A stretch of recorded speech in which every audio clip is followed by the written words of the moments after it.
Hello dear students, कैसे हैं आप लोग। I hope you guys are taking care of your health in current situation. We all know that there is a situation of uncertainty around us because of the covid pandemic, और इसको लेके हमारे educational system में भी कुछ changes देखने को मिल रहे हैं. अब बहुत दिनों से बात थी कि सीबीएसई अपना एकेडमिक करिकुलम को रिवाइज करेगा, कुछ पार्ट डिलीट करेगा अपने सिलेबस में से. तो regarding that we will talk today, and CBSE has actually release a revise curriculum for academic session of 2021. इसमें सीबीएसई ने एक्चुअली क्या किया है, क्या रिवीजन हुआ है सिलेबस में, कौन से पार्ट को हटाया गया है, क्या वो पार्ट एग्ज़ाम में अब किस तरह से आएंगे नहीं आएंगे, उन सारी चीज़ों का डिस्कशन हम इस वीडियो में करेंगे. और इस वीडियो में मैं आपको ये भी बताऊंगा कि किस तरह से आपको अब अपनी प्रिपरेशन को रखना है और किन पार्टों को आप स्किप कर सकते हैं. तो सबसे पहले बात यहाँ पे यह है कि सीबीएसई ने कुछ पार्ट एक्चुअली सिलेबस से हटा दिया है, और वो पार्ट हटाने के बाद उसने रिवाइज करके एक नया सिलेबस प्रपोज किया for class 9 to 12 for this particular session only, क्योंकि ये सेशन में कुछ वी नो ऑल दैट कुछ एक्स्ट्राऑर्डिनरी कंडीशन अराइज हो गए हैं और इसमें थोड़ा सा डिस्टर्ब हो गया बच्चों की पढ़ाई, इसलिए सिलेबस को थोड़ा रिड्यूस किया गया. जबकि ये बोला गया है कि इस ये सिलेबस जो पार्ट रिड्यूस किया गया, अगर वो पार्ट थोड़ा से इंटरलिंक्ड हैं तो टीचर को उनको समझाने की ज़रूरत है, जबकि reduce syllabus will definitely not come in your and examination, that is your board examination में पूछे तो डेफिनेटली नहीं जाएंगे. ठीक है, अब हम बात कर लेते हैं कि कौन से पार्ट हटाए गए हैं और एक्चुअली किस तरह से सिलेबस को रिवाइज किया गया. तो मैं यहाँ पे केमिस्ट्री सब्जेक्ट के बारे में थोड़ा सा एग्जांपल देके आपको समझा देता हूँ कि किस तरह से क्लास 11th और 12th के सिलेबस को चेंज किया गया है. तो अगर मैं बात केमिस्ट्री की करूँ तो सबसे पहले बात मैं कर लेता हूँ क्लास 11th की. और क्लास 11th में जो पार्ट जो चैप्टर पूरी तरह से हटा दिया गया है वो चैप्टर है एनवायरमेंटल केमिस्ट्री. तो एनवायरमेंटल केमिस्ट्री सबसे लास्ट चैप्टर है और इस पार्ट को पूरी तरह से हटा दिया गया है. वो इस बार के बोर्ड एग्जामिनेशन में नहीं पूछा जाएगा. और अगर इसके बाद मैं बात करूं अपार्ट फ्रॉम दिस चैप्टर, तो पूरी तरह से हटाने वाले चैप्टर सिर्फ एक ही हैं. उसके बाद कुछ कुछ टॉपिक्स हटाए गए हैं इंडिविजुअल चैप्टर से, और ज़्यादातर ये टॉपिक्स वैसे टॉपिक हैं जो कहीं ना कहीं फैक्चुअल बेस्ड हैं, वो कोर कॉन्सेप्ट के पार्ट नहीं हैं या फिर प्री एज्यूम्ड कॉन्सेप्ट है, मतलब वो कॉन्सेप्ट जो 9th-10th में हम यूजुअली पढ़ चुके होते हैं. तो सीबीएसई ने काफ़ी कोशिश की है कि सिलेबस के मेन कोर कंटेंट को हिंडर ना किया जाए. जैसे मैं थोड़ा सा एग्जांपल दूं आपको, तो some basic concept in chemistry that is mole concept. इसमें जो इनिशियल पार्ट है दैट इज़ मैटर का nature, law of chemical combination, Dalton atomic theory, element atom molecular concept, ये आप 9-10 में पढ़ चुके होते हैं, तो कहीं ना कहीं ये चीज़ फिर से पढ़ाने की ज़रूरत नहीं होती. जस्ट फॉर रिवीजन बुक में मेंशन होता है, तो ये पार्ट अब यहाँ से रिड्यूस कर दिया गया है. स्ट्रक्चर ऑफ एटम में इलेक्ट्रॉन प्रोटॉन की डिस्कवरी, न्यूट्रॉन की discovery, Rutherford model, Thompson model भी आप पहले पढ़ चुके होते हैं, तो वो पार्ट आपके लिए नया नहीं है, इसलिए वो पार्ट यहाँ से हटा दिया गया है. पीरियोडिक क्लासिफिकेशन में जो हिस्ट्री ऑफ पीरियोडिक टेबल था वो पार्ट भी आपने 10th में पढ़ा था, तो वो पार्ट भी यहाँ से रिमूव कर दिया गया है. केमिकल बॉन्डिंग से कोई रिमूवल नहीं हुआ, ये पूरी तरह से एक एक टॉपिक इंपॉर्टेंट है इसका, इसलिए इससे कुछ पार्ट हटाया नहीं गया है. गैस स्टेट से लिक्विड स्टेट वाला पार्ट हटा दिया गया है. मॉलिकुलर स्पीड से एसोसिएटेड और लिक्विफिकेशन ऑफ गैस का फंडा हटा दिया गया है. थर्मोडायनेमिक्स से heat capacity, specific heat capacity वाली बात और क्राइटेरिया ऑफ इक्विलिब्रियम हटा दी गई है. केमिकल इक्विलिब्रियम में और आयनिक इक्विलिब्रियम में देखें तो सॉल्ट हाइड्रोलिसिस और हेंडरसन इक्वेशन मतलब बफर सॉल्यूशन वाला पार्ट को हटा दिया गया है. उसी तरह से रेडॉक्स में देखें तो सिर्फ एप्लीकेशन बेस्ड पार्ट हटाया गया, core part, balancing, oxidation state, ये सारी चीज़ें स्टिल हैं. अगर बात मैं ब्लॉक के चैप्टर से करूं, hydrogen S block, P block, तो इसमें कुछ कुछ स्पेसिफिक प्रॉपर्टी बेस्ड और यूजेज एसोसिएटेड पार्ट यूजुअली हटाए गए हैं, जो आप यहाँ से वीडियो को पॉज करके आराम से देख सकते हैं. अगर ऑर्गेनिक केमिस्ट्री की बात करें तो ऑर्गेनिक केमिस्ट्री में जीओसी पूरी तरह से है.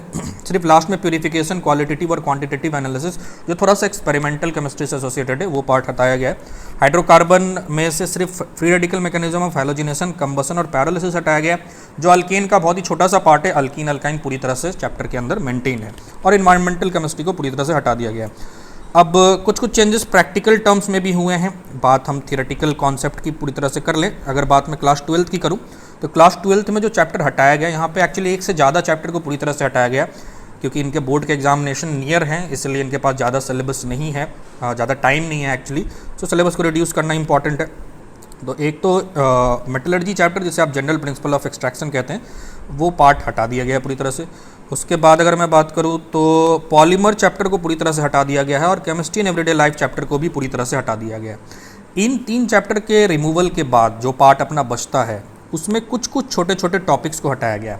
जैसे अगर मैं बात सॉलिड स्टेट की करूँ तो सॉलिड स्टेट में जो लास्ट के 2-3 पेजेस में फैक्चुअल डाटा गिवन है, electrical magnetic property NP semiconductor, वो कहीं ना कहीं सेमीकंडक्टर चैप्टर फिजिक्स में भी आ जाता है, तो उस पार्ट को हटा दिया गया है। सॉल्यूशन में वेंट ऑफ फैक्टर और एबनॉर्मल मोलर मास को हटाया, जबकि ये काफ़ी इंपॉर्टेंट पार्ट है, आई को इंक्लूड करना, वेंट ऑफ फैक्टर को इंक्लूड करना। तो शायद अब इस पे बेस्ड जो क्रिटिकल न्यूमेरिकल बेस्ड क्वेश्चन होते थे वो पार्ट शायद अब वो ना पूछें। इलेक्ट्रोकेमिस्ट्री में भी आप देखिए काफ़ी मज़ेदार चैप्टर है, और इसमें जो फैक्चुअल डाटा है that is related to battery and corrosion वो बेसिकली हटाया गया है। बट थोड़ा सा अपने को लॉ ऑफ इलेक्ट्रोलिसिस वाला पार्ट भी हटा दिया गया, जिसके अंदर फैराडेज लॉ वगैरह आएंगे, तो वो एक इंपॉर्टेंट पार्ट था। केमिकल काइनेटिक्स में कोलिजन थ्योरी हटा दी गई है, आर्हेनियस इक्वेशन हटा दी गई है। सरफेस केमिस्ट्री में इमल्सन का और कैटालिसिस का डिस्कशन हटाया गया है, वो पूरी तरह से थ्योरेटिकल डिस्कशन होता है।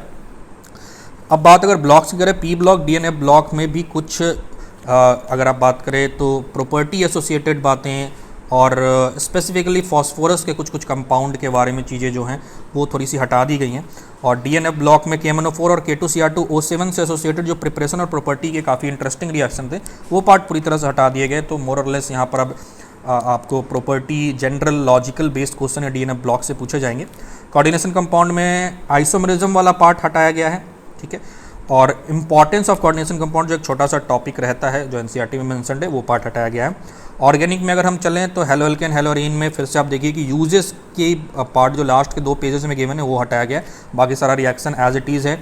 अल्कोहल फिनॉल ईथर में भी छोटा सा पार्ट मिथनॉल और इथेनॉल का हटाया गया है, बाकी सारी चीज़ें एज इट इज़ है। एल्डिहाइड कीटोन कार्बोक्सिलिक एसिड एक बहुत बड़ा चैप्टर है और इससे कुछ भी नहीं हटाया गया है। अमाइंस में से डायजोटाइजेशन वाला जो प्रोसेस है और उसका इंपॉर्टेंस बेस्ड फैक्चुअल डाटा है वो चीज़ें हटाई गई हैं, बाकी चीज़ एज इट इज़ है।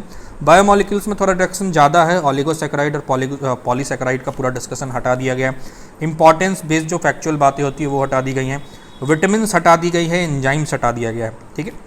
तो ये सारी चीज़ें हटा दी गई हैं। सो मोर और लेस अगर मैं कहूँ तो अराउंड रफली 30% का सिलेबस रिडक्शन किया है CBSE ने फॉर कमिंग बोर्ड एग्जामिनेशन। अब ये जो पार्ट है जो रिड्यूस कर दिया गया है वो पार्ट क्या अगर हम डिलीट कर दें तो बाकी सारी चीज़ें हम इजीली समझ पाएंगे।